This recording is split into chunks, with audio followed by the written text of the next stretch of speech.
Friends, welcome to our YouTube channel technical classes with Prince Pandey. तो आइए आज हम यूनिट फर्स्ट स्टार्ट करेंगे। हमने आपको सिलेबस को बहुत ही अच्छे तरीके से समझाया होगा और समझ में भी आया होगा, यह हम आशा करते हैं। तो सबसे फर्स्ट यूनिट फर्स्ट में हम इंटीग्रेशन को देखेंगे। हमने आपको बताया था कि इंटीग्रेशन को हम सबसे फर्स्ट देखेंगे, लेकिन भाई एक चीज आपको बताते हैं, इंटीग्रेशन से पहले हम एक चीज और देखेंगे। सबसे फर्स्ट हम आपको ये बताते हैं कैलकुलस। कैलकुलस को समझिएगा।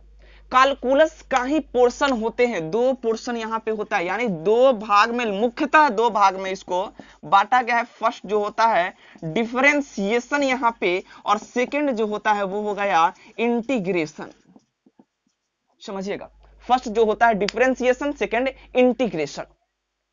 ये कैलकुलस का ही पार्ट है। कैलकुलस का जन्म कैसे हुआ, कब हुआ, क्यों हुआ, ये चीज यदि आपको जानना हो तो प्लेलिस्ट में जाइएगा, वहां 11th का फिजिक्स बिहार बोर्ड के बच्चों के लिए बनाया गया है, आप भी देख सकते हैं। और एक बात और कि ये जो वीडियो है ये बिहार बोर्ड 12th क्लास के भी बच्चे देख सकते हैं, उनको भी बहुत फायदा मिलेगा इससे, क्योंकि एग्जाम नजदीक आने वाला है।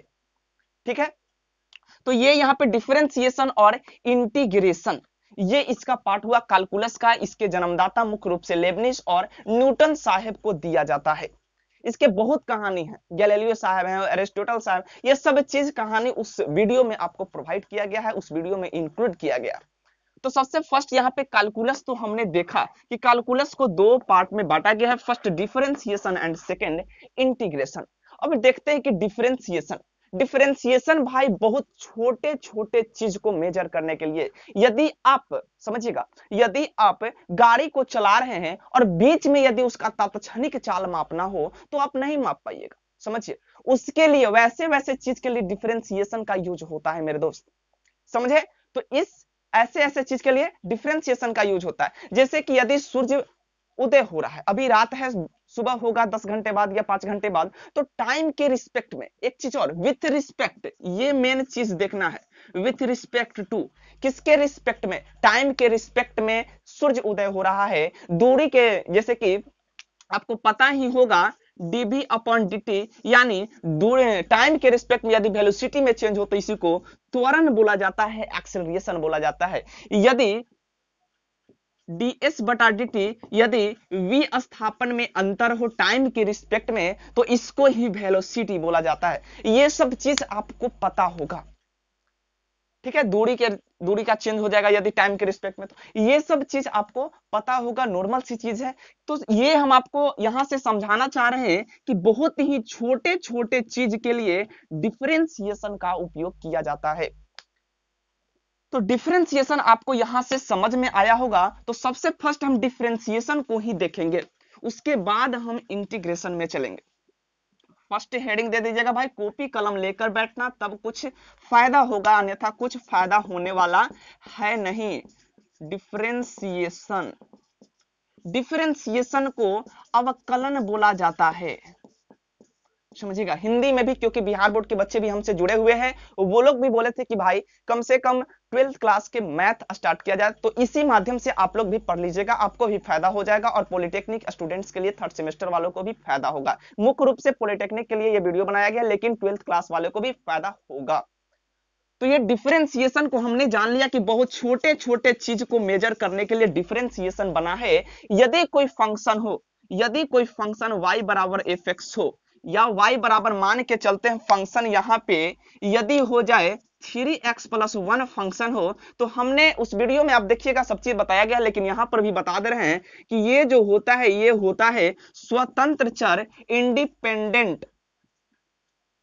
इंडिपेंडेंट वेरिएबल, और यहां पे ये जो होता है डिपेंडेंट वेरिएबल होता है। क्यों ऐसा हम बोल रहे हैं, क्यों ऐसा बोल रहे हैं, क्योंकि भाई यदि y बराबर 3x + 1 है, समझिएगा, तो यदि x का मान यहां 1 भरेंगे तो 3 × 1 3 और +1 y बराबर 4 आ जाएगा। यदि 2 भरेंगे तो y बराबर 7 आ जाएगा, यदि 3 भरेंगे तो y बराबर 10 आ जाएगा। यानी जैसे जैसे x का मान हम चेंज कर रहे हैं, स्वतंत्र चर जैसे जैसे हम बदल रहे हैं, उसको क्या हो रहा है, यहाँ पे आश्रित चर जो है, डिपेंडेंट वेरिएबल जो है, यहां से क्या हो रहा है, वो भी चेंज हो रहा है, समझिएगा। और इस चेंज में देखिएगा, ये फंक्शन था y बराबर fx, फंक्शन था fx ये था, और इसमें कितना अंतर हो रहा है, यही dy/dx होता है। यानी मुख्य रूप से बोले तो रेट मेजर किया जाता है। किसी क्वांटिटी का रेट मेजर किया जाता है डिफरेंशिएशन से। यानी क्या यहां पे हो जाएगा डिफरेंशिएशन का सबसे फर्स्ट हम आपको यहां पे परिभाषा लिख लीजिएगा, definition, it is the process by which we rate measure MEA measure of any quantity। समझिएगा यहां पे, यानी डिफरेंशिएशन एक प्रोसेस है। क्या प्रोसेस है? किसी क्वांटिटी का रेट मेजर करने के लिए कि किस दर से बढ़ रहा है। समझिएगा इस बात को। आपने समय के साथ आपने दूरी तय की, कितना की वो अंतर वहां पे वो निकालता है कौन? डिफरेंशिएशन। यानी मुख्य रूप से बोले तो डिफरेंशिएशन जो होता है वो तात्क्षणिक मान के लिए होता है। यानी बहुत ही शॉर्ट, यदि यहां से यहां कहीं पे यदि 2 मीटर यहां पे हम चले 2 सेकंड में, यदि 4 मीटर चले यहां पे फिर 2 सेकंड में, और कहीं बीच में पूछ दे कि यहां पे इसका एवरेज वेलोसिटी क्या होगा, तो तब तो आप बताइएगा, लेकिन यहां पे इंस्टेंटेनियस वेलोसिटी आप नहीं बता पाएंगे, उसके लिए डिफरेंशिएशन का यूज आपको करना पड़ेगा। तो ये चीज जो होती है डिफरेंशिएशन में हो गया। डिफरेंशिएशन को आप बहुत ही अच्छे तरीके से समझ लिए होंगे। डिफरेंशिएशन में मुख्य रूप से बहुत छोटे छोटे चीजों का अध्ययन किया जाता है, छोटे चीजों को निकाला जाता है। अब देख लेते हैं हम इंटीग्रेशन को। अब देखते हैं यहां से इंटीग्रेशन, मुख्य जो टॉपिक्स है यहां से आपका स्टार्ट होगा। वो जो था बेसिक था, लेकिन डिफरेंशिएशन का भी बेसिक जानना बहुत जरूरी है भाई, ये भी हम बताएंगे। पहले इंटीग्रेशन को समझा कीजिए। फॉर्मूला सबको दिया जाएगा, फॉर्मूला सब चीज का बताया जाएगा, सब चीज किया जाएगा। वीडियो को लास्ट तक देखिएगा, अंत तक बने रहिएगा। तो यहाँ पे इंटीग्रेशन को हिंदी में समाकलन बोला जाता है। समाकलन, समझिएगा, हिंदी में इसलिए बोला कर रहे हैं क्योंकि 12th क्लास के भी स्टूडेंट हमसे जुड़े हुए। तो इंटीग्रेशन, समाकलन। अब इंटीग्रेशन को हम देखेंगे कि इंटीग्रेशन क्या है। भाई हमने ये भी बताया आपको कि डिफरेंशिएशन जो होता है स्मॉल चीज को यहां देता है। यानी स्मॉल चीज को यदि निकालना हो, छोटे छोटे वर्जन के लिए डिफरेंशिएशन का यूज किया जाता है। यदि वर्जन बड़ा हो तो क्या किया जाता है? स्मॉल चीज का इंटीग्रेशन किया जाता है, तो बड़ा वर्जन यहां से निकलता है। समझिएगा इस बात को, बहुत ही इंपॉर्टेंट चीज है। छोटा चीज निकालता है डिफरेंशिएशन। यदि छोटे छोटे चीजों की, यानी किसी क्षण में मान यदि ज्ञात करना हो, तात्क्षणिक मान के लिए हम डिफरेंशिएशन का यूज करते हैं। और यदि आपका कुल मान यानी छोटे छोटे चीजों को ऐड करके, पूरा ऐड करके जो होता है इंटीग्रेशन, इसी के लिए यहाँ पे देखिएगा ये ऐड कर देता है छोटे छोटे चीजों को, और ऐड करके बड़ा चीज का रूप धारण करता है। इसी के लिए इसे समेशन हम बोल सकते हैं। क्यों समेशन हम बोले? क्योंकि ये छोटा छोटा चीज को ऐड कर रहा है। समझिएगा, समेशन का फर्स्ट अक्षर क्या है, कैसा है? एस है, कुछ इस प्रकार का है। गेहूमन सांप निहन, डराना मत, ठीक ना? डरा जाओगे तो सब चल जाएगा, डराना मत। गेहूमन सांप निहन है, काटेगा ना भाई, क्या कि हम उतना पढ़ा देंगे कि आप उससे निडर होके इससे लड़ सकते हो। अगर नहीं सब क्लियर रहेगा तो जब जब पुरबैया बहेगा तब तब दर्द करेगा। यानी जो ये सिंबल है इसी को सिंबल ऑफ इंटीग्रेशन कहते हैं, सिंबल ऑफ इंटीग्रेशन कहते हैं। ये सब चीजें आपको बेसिक चीजें जानना बहुत जरूरी है, ठीक है? ऐसे ये नया चीज आया है इसलिए हम आपको बता दिए हैं।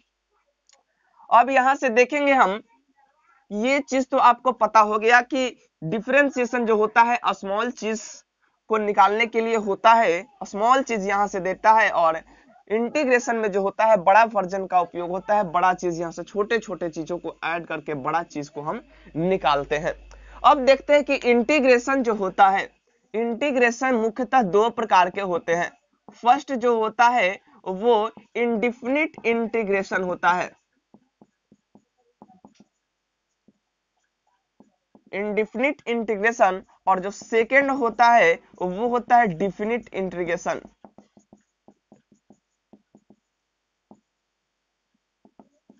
इंडिफिनिट का मतलब होता है अनिश्चित समाकलन। 12th क्लास के भी स्टूडेंट हमसे जुड़ करके आप फायदा ले सकते हैं। और डिफिनिट का मतलब होता है निश्चित समाकलन, समझिएगा। सबसे फर्स्ट हम देखेंगे इनडिफिनिट इंटीग्रेशन को कि इनडिफिनिट इंटीग्रेशन आखिर है क्या चीज। तो सबसे फर्स्ट हम चलते हैं इनडिफिनिट इंटीग्रेशन में। भाई वीडियो के अंत तक बने रहिएगा, पूरा वीडियो कॉन्सेप्चुअल है, कॉन्सेप्ट से ही भरा है। फर्स्ट देखेंगे हम क्या चीज, इनडिफिनिट इंटीग्रेशन, अनिश्चित समाकलन, ठीक है। इनडिफिनिट इंटीग्रेशन को देखने से पहले हम आपको ये बता देते हैं कि यदि कोई फंक्शन, देखिएगा, यदि कोई फंक्शन डी, यदि कोई फंक्शन है D F x upon D x, यदि कोई फंक्शन बड़ा एफ एक्स है, यदि उसका डिफरेंशिएशन कर दिए तो यदि छोटा एफ एक्स आ जाएगा, अभी डिफरेंशिएशन में है, बस इनडिफिनिट इंटीग्रेशन का आप हेडिंग देके रखिएगा। यहां अभी डिफरेंशिएशन का ही कुछ पोर्शन है बचा हुआ है, जो बताने से कॉन्सेप्ट क्लियर हो जाएगा आपका। एफ एक्स का, बड़ा एफ एक्स का डिफरेंशिएशन छोटा एफ एक्स आया, इसे छोटे एफ एक्स को क्या बोला जाता है, इसे डेरिवेटिव बोला जाता है, इसे डेरिवेटिव बोला जाता है।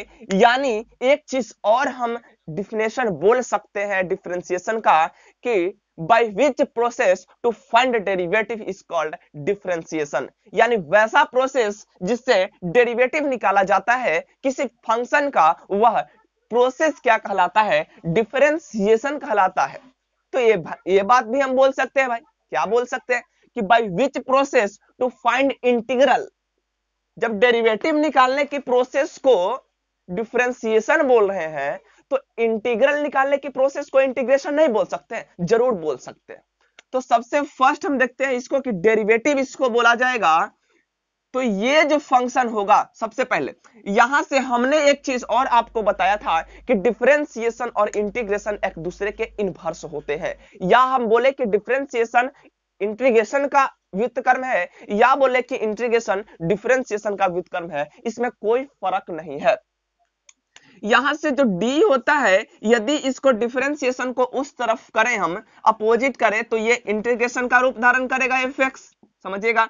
ये dx इधर भागा में है, इधर जाएगा तो गुना में चल जाएगा और बचेगा मेरा फंक्शन एफ एक्स, समझिएगा इस बात को, बचेगा फंक्शन एफ एक्स। लेकिन इंटीग्रेशन एफ एक्स डीएस में एफ एक्स प्लस सी लिखेंगे।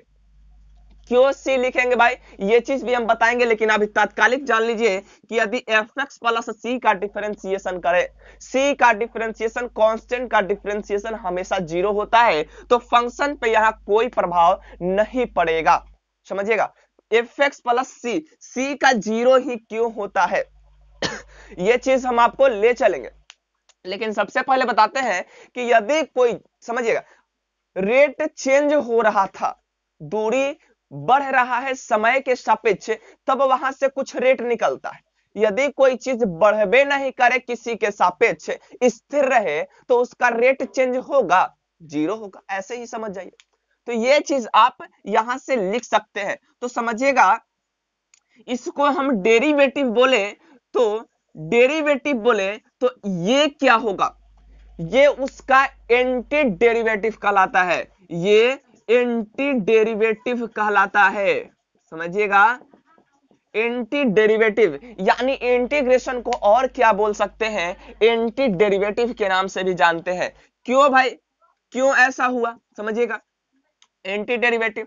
भाई ये इसका डेरिवेटिव निकला, ठीक है, एफ एक्स, और एफ एक्स का ही यदि इंटीग्रेशन करे, फिर से इंटीग्रेशन करे, तो मेरा फंक्शन आ जा रहा है। यानी इंटीग्रेशन क्या है, एक एंटी डेरिवेटिव भी है, समझिएगा। या इसे, या क्या बोला जाता है, पेरिमेटिव के नाम से भी जाना जाता है, पूर्वक, पूर्वक, समझिएगा। पूर्वक मतलब क्या, पहले वाला जो फंक्शन था यहां पे, उसके जस्ट पहले वाले को पूर्वक बोला जाता है, और पहला वाला ही एंटी डेरिवेटिव के नाम से जाना जाता है। अरे भाई, निकाले इंटीग्रेशन हमें एफ एक्स का, तब तो एफ एक्स आया, यही ना आया, एफ एक्स ही आया यहाँ से, तो एफ एक्स क्या हो जाएगा, एंटी डेरिवेटिव हो जाएगा। इसको थोड़ा सा समझ लेते हैं यहाँ से कि यदि डी 10x अपॉन dx का यदि इंटीग्रेशन डिफरेंशिएशन करें तो सेक स्क्वायर x आता है, समझिएगा, सेक स्क्वायर x।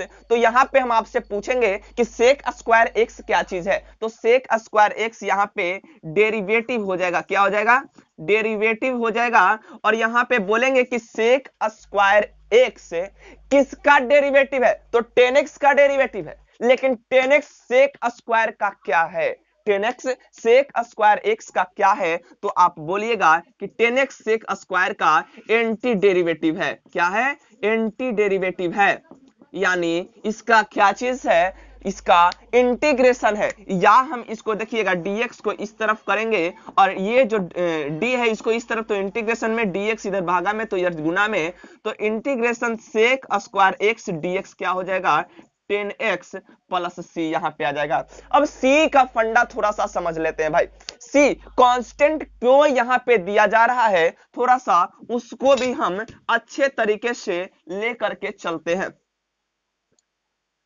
कि आखिर यहां पे c ही क्यों दिया जा रहा है। ये चीज आप समझ गए होंगे कि इंडेफिनिट इंटीग्रेशन में, अनिश्चित समाकलन में सबसे फर्स्ट में आपको बताएं कि इंटीग्रेशन को एंटी डेरिवेटिव के नाम से भी जाना जाता है, इसे प्रिमिटिव के नाम से भी जाना जाता है। तो चलते हैं कांस्टेंट के फंडा को समझ जाते हैं। तो अब यहां पे हम कांस्टेंट के फंडा को समझ लेते हैं कि हमने क्या कहा। देखिए हमको आया था डी एफ एक्स बटा डी एक्स, एफ एक्स, ठीक है, मान के चलते हैं बड़ा का यदि एफ एक्स का हम किए डिफरेंशिएशन तो छोटा एफ एक्स आया, एफ डैश एक्स अभी नहीं लिख रहे हैं भाई, तो इसको यदि इंटीग्रेशन में हमने किया तो क्या आया था, बड़ा एफ एक्स प्लस सी। ये जो होता है इंटीग्रेशन का फंडामेंटल फार्मूला होता है, ये फंडामेंटल फार्मूला होता है। अब एफ एक्स प्लस सी हमने यहाँ पे तो बताया कि सी का 0 होता है, कोई फर्क नहीं पड़ेगा, ठीक है यहाँ पे। अब इसको समझ लेते हैं कि यदि डी एक्स क्यू बटा डी एक्स, एक्स क्यू का डिफरेंशिएशन यदि हम निकाले तो क्या 3x स्क्वायर आएगा, कैसे आएगा, क्योंकि इसका फार्मूला होता है, अभी एक फार्मूला केवल आपको बता रहे हैं, ये चीज आपको बताएंगे आगे। डी एक्स के पावर n का डिफरेंशिएशन होता है क्या चीज, समझिएगा, एन एक्स के power n minus 1, n x के पावर n माइनस 1, यानी ऊपरे वाला पटक दीजिए और पावर में एक कम कर दीजिए, ऊपरे वाला पटक दीजिए पावर में एक कम कर दीजिए। यदि डी एक्स के पावर 4 रहे तो क्या हो जाएगा, पावर वाला पटक दीजिए ऊपर में एक कम कर दीजिए। तो यहाँ पे समझाने के लिए केवल किया गया है। तो डी एक्स क्यू का क्या हो गया है, 3x स्क्वायर।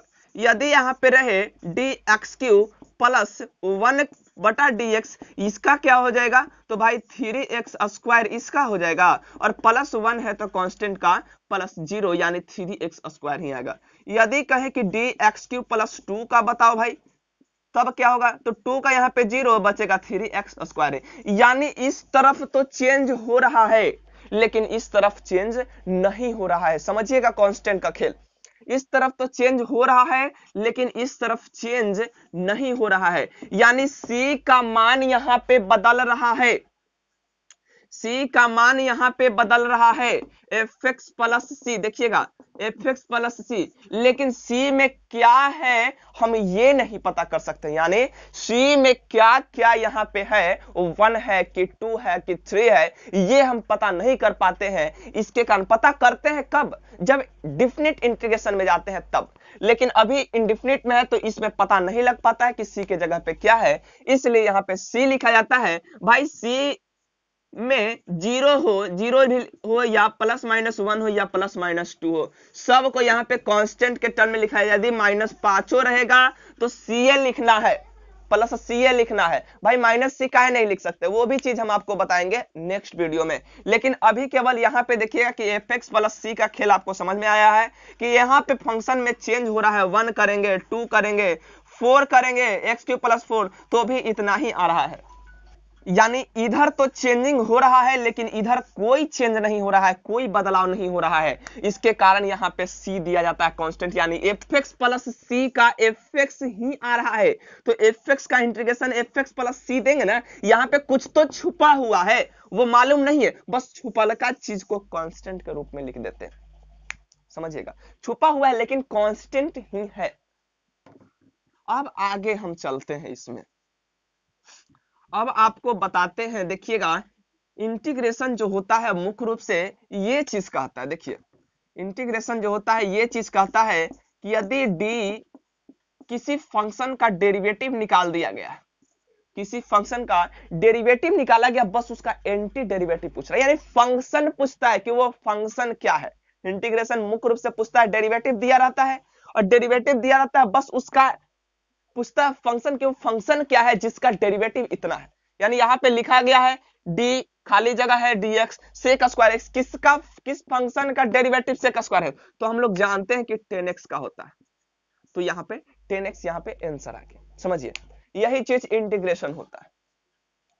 तो अब यहां से हम आगे चलते हैं, आपको हमने क्या बताया, ये चीज हाली हाली हम बेर के बेर लिख रहे हैं, एफ एक्स बटा डी एक्स का एफ एक्स आ गया था।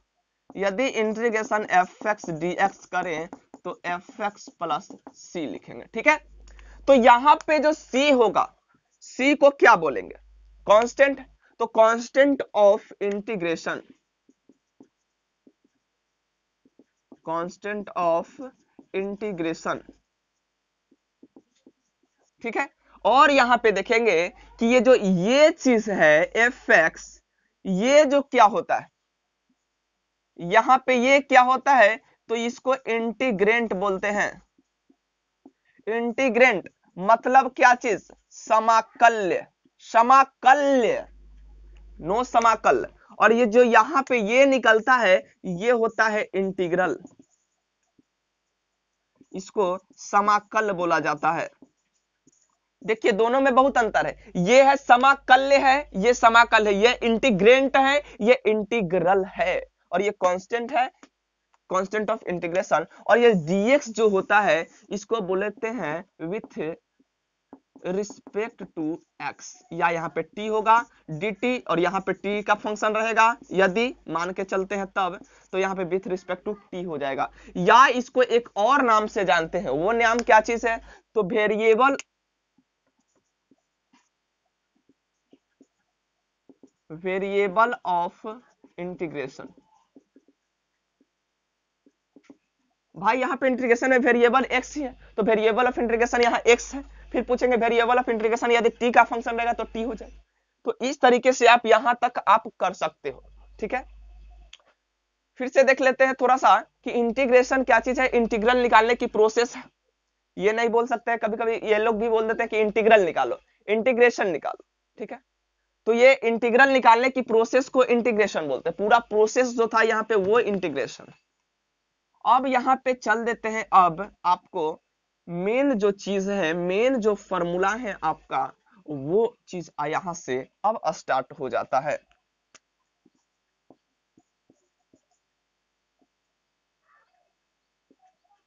समझिएगा, दिखाते लग रहा है कि यहाँ dy बटा में है dx और यहाँ गुना में है dx, समझिएगा, यहाँ बटा में है dx, यहाँ गुना में है dx, समझिएगा। यहां से यदि रहेगा कोई फंक्शन x के पावर n है बटा dx है, तो इसका फॉर्मूला होता है n x के पावर n-1। सबसे फर्स्ट फॉर्मूला आपको हम बता रहे हैं।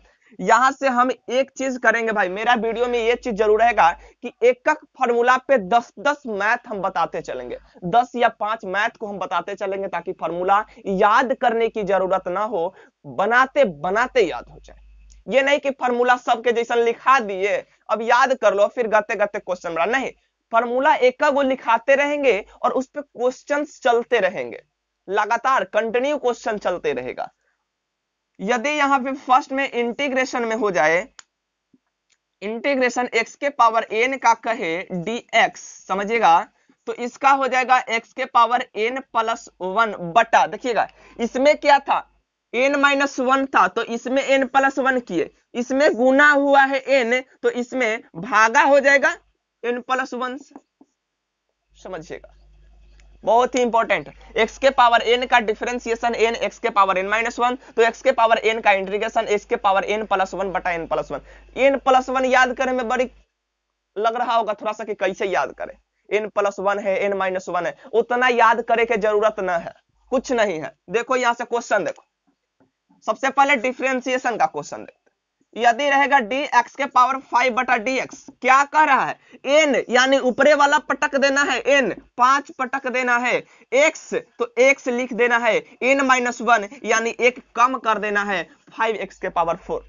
फिर देखिएगा यदि रहेगा dx के पावर 6 बटा dx, ऊपरे वाला पटक देना है n यानी 6 और ऊपर में एक कम कर देना है 6x के पावर 5। और क्वेश्चन देखिएगा, ये फॉर्मूला आप उतार लीजिएगा, यहां से अब क्वेश्चन हम देखेंगे, वीडियो के अंत तक बने रहिएगा।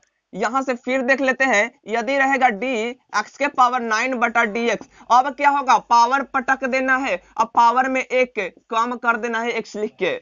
यदि रहेगा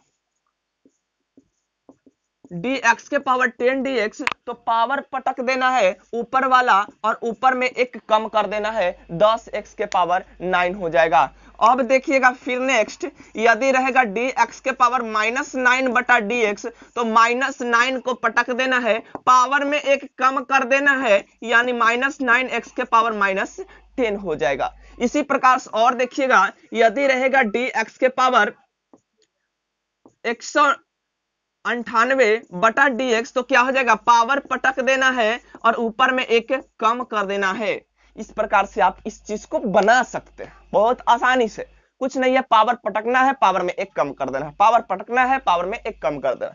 अब चलते हैं इंटीग्रेशन के फॉर्मूला पे। ये हो गया dx के पावर n पे, पावर पटक देना है, पावर में एक कम कर देना है। सेकेंड जो फॉर्मूला था यहाँ पे, फर्स्ट था इंटीग्रेशन में कि इंटीग्रेशन x के पावर n dx का फॉर्मूला हमने क्या बताया, n+1 बटा n+1 प्लस c जरूर देना है। क्यों देना है वो चीज बता दिए हैं पहले, कि प्लस c यहाँ पे छुपा हुआ रहता है, कांस्टेंट छुपा हुआ रहता है उसमें जब डिफरेंशिएशन करते हैं। तो देखिएगा यहां से कि इस पे क्या हो जाएगा, कि यदि रहेगा इंटीग्रेशन x के पावर 3 dx, क्या करना है भाई, x लिखना है, ठीक है, तो x लिख दिए, x लिखना है तो x लिख दिए, पावर में n+1 यानी n यहाँ पे है उसका +1 कर देना है, तो n कितना है, 3 है, +1 करेंगे तो 4 हो जाएगा, और n+1 से भाग देना यानी पावर से भाग दे देना है और प्लस c कर देना है। कोई दिक्कत, कोई दिक्कत है। फिर से देखिएगा, n है, x के पावर n है, n+1 कर देना है, यदि 3 है यहाँ पे तो 4 हो गया और बटा में 4 से भागा दे दिए, कोई दिक्कत नहीं होना चाहिए। फिर देखिएगा यहाँ पे, यदि रहेगा x के पावर 9 dx, तो क्या हो जाएगा, ऊपर में एक बढ़ा के ओकरे से भागा प्लस में c। समझिएगा, यदि रहेगा x के पावर 10 dx, ऊपरे में एक जोड़ देना है, 10 है तो 11 बटा 11 से भाग। फिर समझिएगा, यदि रहेगा x के पावर -9 dx, -5 कर लेते हैं, -5 dx, तो ऊपरे में एक जोड़ देना है, तो x के पावर -5 में यदि जोड़ेंगे तो कितना हो जाएगा, -4 बटा -4 प्लस। कैसे भाई, तो -4 + 1 कितना आ जाएगा, -4 आ जाएगा। यदि क्वेश्चन आपको रहे कि इंटीग्रेशन x के पावर 13 dx, तो क्या हो जाएगा, ऊपर में एक जोड़ देना है, तो x के पावर 13 है तो 14 हो जाएगा, अब बटा में 14 से भाग प्लस c। फिर देखिएगा यहाँ पे, यदि क्वेश्चन यहाँ पे रहे x के पावर -2 dx, तब क्या हो जाएगा, x के पावर -1, देखिएगा -2 + 1 बटा -1 प्लस c। ये चीज आप कर सकते हैं। यदि रहे x के पावर 1/5 dx, तब क्या हो जाएगा भाई, यहाँ पे 1/5 में एक जोड़ देना है और बटा में उतने से भाग दे देना है, यानी क्या हो जाएगा, 5 है 1 6, 6 बटा 5, x के पावर 6 बटा 5 यानी 5 बटा 6। समझिएगा, इस तरीके से आप बना सकते हैं इंटीग्रेशन को, बहुत ही इंपॉर्टेंट है। तो नेक्स्ट वीडियो में आप नेक्स्ट जो फॉर्मूला होगा आपको बताया जाएगा। बस यहीं तक वीडियो को अंत करते हैं, क्योंकि वीडियो लंबा हो जाता है भाई, अपलोड करने में बहुत प्रॉब्लम होती है। तो अपने दोस्तों के साथ शेयर कीजिएगा, लाइक कीजिएगा और सब्सक्राइब करना ना भूलिएगा मेरे दोस्त, क्योंकि फ्री वीडियो आपको प्रोवाइड किया जा रहा है, बस सब्सक्राइब करने में क्या जाता है भाई। Thank you.